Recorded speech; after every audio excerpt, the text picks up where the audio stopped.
नमस्कार, आपका स्वागत है फटाफट खबरों में। मैं हूं आपके साथ भावना रनौट। आज हम लेकर आए हैं हरियाणा के हर छोटे बड़े शहर की सबसे तेज और ताजा खबरें। तो चैनल को सब्सक्राइब कीजिए और वीडियो को कहां से देख रहे हैं कमेंट बॉक्स में बताएं।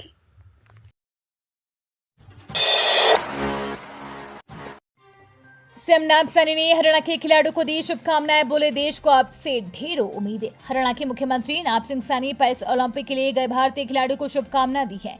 सीएम सैनी ने कहा कि सभी भारतीय खिलाड़ियों को मेरी तरफ से ढेर सारी शुभकामनाएं। आप खेल जगत के सबसे बड़े मंच पर देश का प्रतिनिधित्व कर रहे हैं। पेरिस ओलंपिक 2024 के लिए पूरे देश को ढेरों उम्मीदें हैं। करोड़ों लोगों को आपसे अच्छे प्रदर्शन उम्मीद कर रही हैं। आप सभी अपना सर्वश्रेष्ठ प्रदर्शन का देश को और प्रदेश का नाम रोशन करें।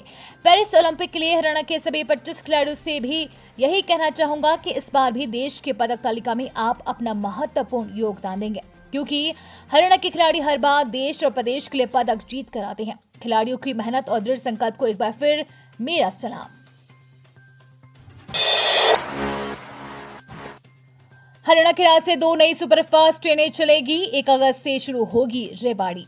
हरियाणा के हिसार और रेवाड़ी के रास्ते रेलवे की तरफ से 2 नई स्पेशल साप्ताहिक ट्रेनें शुरू करने का निर्णय लिया गया है। ये ट्रेनें काचीगुडा हिसार, काचीगुडा और भुज दिल्ली द्वि-साप्ताहिक सुपरफास्ट एक्सप्रेसवे रेवाड़ी ही नहीं, बल्कि 6 जिले के लोगों को इसका सीधा उत्तर पश्चिम रेलवे के मुख्य जनसंपर्क अधिकारी कैप्टन शशि किरण के अनुसार गाड़ी संख्या 07055/07056 कांचीगुडा हिस्सर काचीगुडा साप्ताहिक स्पेशल ट्रेन के संचालन अवधि में कांचीगुडा से 1 अगस्त से 26 सितंबर यानी कि 9 ट्रिप तक एवं हिसार से 4 अगस्त से 29 सितंबर तक 9 ट्रिप तक विस्तार किया जा रहा है। डाक विभाग की अनोखी पहल, वाटरप्रूफ लिफाफे में सुरक्षित रख सकेंगे राखी, महज 10 रुपए है कीमत। मानसून के महीने में रक्षा बंधन के अवसर पर डाक द्वारा बहनों को भेजी जाने वाली राखी वर्षा के पानी से खराब ना हो, इसके लिए एक डाक विभाग द्वारा अच्छी पहल शुरू की गई है। डाक विभाग द्वारा वाटरप्रूफ लिफाफे मंगवाए गए हैं। इन लिफाफे में केवल बहनें अपने भाइयों के लिए प्रेम का धागा भेज सकती है। डाकघर में इस लिफाफे के लिए 10 रुपए की कीमत रखी गई है। डिमांड के अनुसार प्रदेश के सभी डाकघरों में इसकी डिमांड भेजी गई थी। डिमांड के अनुसार करीब सभी डाकघरों में ये वाटरप्रूफ लिफाफे आ चुके हैं। इन लिफाफे से बहनें देश के साथ साथ विदेशों में भी 7 दिनों के अंदर अपने भाइयों को राखी भेज सकती है। दीपेंद्र हुड्डा ने उठाई अवैध तरीके से विदेश जा रहे युवाओं की पीड़ा, बोले सरकार जिम्मेदार नहीं दे रही रोजगार। कांग्रेस सांसद दीपेंद्र हुड्डा ने लोकसभा में सरकार से सवाल किया है कि लाखों नौजवान बेरोजगारी की हताशा में बिना वीजा के जोखिम उठाकर अवैध रूप से विदेश में जा रहे हैं। क्या विदेश मंत्रालय को इस बात की जानकारी है और मंत्रालय उनकी समस्याओं के प्रति संवेदनशील है? इस पर विदेश राज्य मंत्री कीर्तिवर्धन सिंह ने जवाब दिया है कि जिनको विदेश जाना ही है और अगर इसके लिए वे तमाम तरह के अन्य रास्ते अपनाते हैं तो सरकार जिम्मेदार नहीं है। इस पर सांसद दीपेंद्र हुड्डा ने कहा कि नौजवानों की दुर्दशा के लिए सरकार पूरी तरह से जिम्मेदार है, क्योंकि वो उन्हें रोजगार उपलब्ध नहीं करा रही है। द्वारका एक्सप्रेसवे पर 4 महीने बाद भी शुरू नहीं हो पाया satellite based toll system, notification का इंतजार। देश के पहले एलिवेटेड एक्सप्रेसवे को global navigation satellite system based GNSS toll collection के लिए भी अभी तक इंतजार करना होगा। इससे पहले अभी इस टोल का नोटिफिकेशन होना बाकी है। हालांकि इस सिस्टम का ट्रायल शुरू होने के बाद इसे देश के हाईवे नंबर 275 और 709 पर शुरू कर दिया गया है। इस टोल पर भी ये सिस्टम शुरू होगा। 29 किलोमीटर लंबे इस एलिवेटेड एक्सप्रेसवे का 4 माह पहले पीएम ने उद्घाटन किया था। ये दिल्ली के लिए एक वैकल्पिक रोड है। मात्र 20 मिनट में इस रोड से दिल्ली पहुंचा जा सकता है।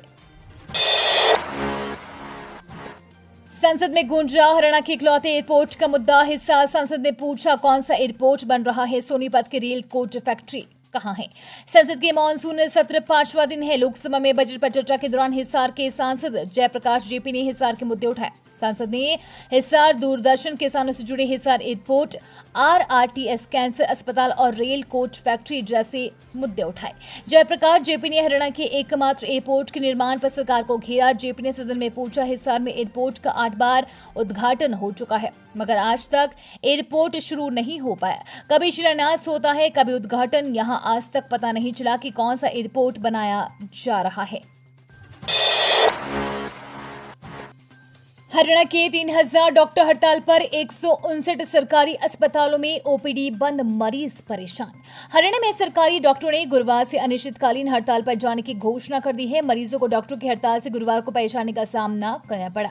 हरियाणा के सरकारी अस्पतालों में इमरजेंसी सेवाएं प्रभावित हुई हैं। प्रदेश के 3000 सरकारी डॉक्टरों के अनिश्चितकालीन हड़ताल पर रहने से स्वास्थ्य सेवाएं बुरी तरह से प्रभावित हुई हैं। हरियाणा में कुल 159 सरकारी अस्पताल हैं, जिनकी ओपीडी में मरीजों को नहीं देखा जा रहा है। सरकारी अस्पतालों में गर्भवती महिलाओं को डिलीवरी भी नहीं हुई है। सरकार ने हालात बिगड़ते हुए देख मेडिकल कॉलेज से डॉक्टरों को मरीजों के इलाज के लिए बुलाया है। मरीज डॉक्टरों के कैबिन के बाहर लाइन लगाए खड़ी हैं, लेकिन डॉक्टर नहीं है। क्या स्वाति मालिवाल के बाद राज्यसभा में नजर आएंगे नवीन जय हिंद? कांग्रेस जेजेपी के सामने फेंके दाव में कितना दम? हरियाणा में आम आदमी पार्टी के प्रदेश अध्यक्ष रहे नवीन जय हिंद ने विधानसभा चुनावों से पहले विपक्ष के सामने राज्यसभा का दाव फेंका है। नवीन जय हिंद की पूर्व पत्नी स्वाति मालिवाल पहले से राज्यसभा सदस्य है। मालिवाल के राज्यसभा में होने के बाद अब जय हिंद ने राज्यसभा सीट को नया राजनीतिक हथियार बनाया है। ऐसे हरियाणा की राजनीति गर्मा गई है। जय हिंद हरियाणा में तमाम विधायकों के मोबाइल नंबर जारी करके लोगों से अपील कर रही हैं कि राज्यसभा चुनावों में उनकी उम्मीदवारों के लिए अपने जनप्रतिनिधि को फोन करें। जय हिंद ने राज्यसभा चुनावों के लिए दावेदारी ऐसे व्यक्त पर दी है जब कांग्रेस राज्यसभा चुनावों को लेकर बैकफुट पर है। यह सीट कांग्रेस नेता दीपेंद्र हुड्डा के सांसद बनने के बाद खाली हुई है। पानीपत में अवैध अंग्रेजी शराब से भरा ट्रक पकड़ा। हिमाचल से बिहार में तस्करी, 60 लाख की 970 पेटियां बरामद, चालक परिचालक गिरफ्तार। हरियाणा के पानीपत में पुलिस ने अवैध रूप से अंग्रेजी शराब की पेटियों से भरा एक ट्रक पकड़ा है। CIS 3 पुलिस टीम ने चौटाला रोड से गौशाला की ओर जाने वाली सड़क पर कार्रवाई की है। पुलिस ने आरोपी ट्रक चालक व परिचालक को मौके से गिरफ्तार कर लिया है। ट्रक से 970 पेटी अवैध अंग्रेजी शराब बरामद हुई है। अवैध शराब को तस्करी कर हिमाचल के पांवटा साहिब से बिहार ले जाया जा रहा था। आरोपी की पहचान ड्राइवर सुबोध निवासी बहवलपुर वैशाली व परिचालक की पहचान सचिन निवासी मोडे ईडी वैशाली बिहार के रूप में हुई है। हरियाणा पहुंचे सीएम भगवंत बरवाला रैली में भरी विधानसभा चुनाव की हुंकार, कहा इन गारंटियों को किया जाएगा लागू। आम आदमी पार्टी ने हिसार में चुनावी बिगुल फूंका। इस दौरान पंजाब के सीएम भगवंत मान ने बरवाला की अनाज मंडी में आयोजित रैली को संबोधित किया। उनके साथ हरियाणा के प्रदेश अध्यक्ष सुशील गुप्ता, वरिष्ठ नेता अनुराग ढांडा सहित अन्य नेता मौजूद रहे। सीएम भगवंत मान ने कहा कि आम आदमी पार्टी 5 गारंटी देगी। सीएम मान ने कहा कि हरियाणा में सरकार बनने के बाद दिल्ली व पंजाब की तरह से इन गारंटी को लागू किया जाएगा। बताया कि अरविंद केजरीवाल ने जेल में रहते हुए हरियाणा के लिए 5 गारंटियां भेजी हैं और उनकी धर्मपत्नी सुनीता केजरीवाल ने हाल ही में प्रदेश को समर्पित की है। पार्टी की 5 गारंटियों में 24 घंटे बिजली, गरीबों को 300 यूनिट तक फ्री बिजली, महिलाओं को फ्री बस सेवा, 1000 महीने की सहायता, शिक्षा और स्वास्थ्य के क्षेत्र में आमूल-चूल परिवर्तन, युवाओं के लिए सरकारी नौकरियों के रिक्त पदों को भरने की गारंटी शामिल है। फतेहाबाद में बेहोश कर महिला से गहने छीने, नकली जेवर व नोट छोड़ गए लुटेरे, चादर बदलने बाजार आई थी पीड़िता।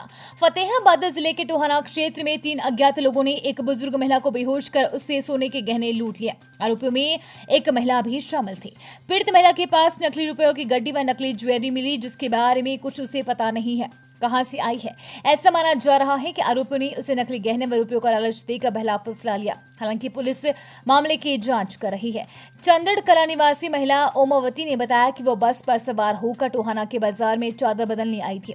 चादर बदलकर वो वापस चलने लगी तो 3 लोग उसके पीछे पीछे चलने लगे, जिनमें से 2 व्यक्ति व 1 महिला थी। भिवानी में बैंक कर्मचारी अरेस्ट, महिला के नाम क्रेडिट कार्ड बनाकर निकाले 3 लाख, बैंक से कॉल आया तो पता चला। भिवानी जिले में पुलिस ने धोखाधड़ी के मामले में एक निजी बैंक का कर्मचारी को गिरफ्तार कर लिया है। आरोपी ग्राहक का धोखे से क्रेडिट कार्ड बनाकर धोखाधड़ी की वारदात को अंजाम दे रहा था। उसके पास से एक क्रेडिट कार्ड भी बरामद हुआ है। सिवानी निवासी एक महिला ने थाना साइबर क्राइम को शिकायत दर्ज करवाई थी कि जिसमें उसने बताया कि अक्टूबर 2022 में ICICI बैंक सिवानी से पर्सनल लोन लिया था। 10 जून 2024 को उसके फोन पर एक कॉल आया, जिससे मैं खुद को बैंक का कर्मचारी बताते हुए क्रेडिट कार्ड की पेमेंट ड्यू के बारे में जानकारी दी। ये थी आज की फटाफट खबरें। हम मिलेंगे अगले बुलेटिन में, तब तक के लिए धन्यवाद और जय हिंद।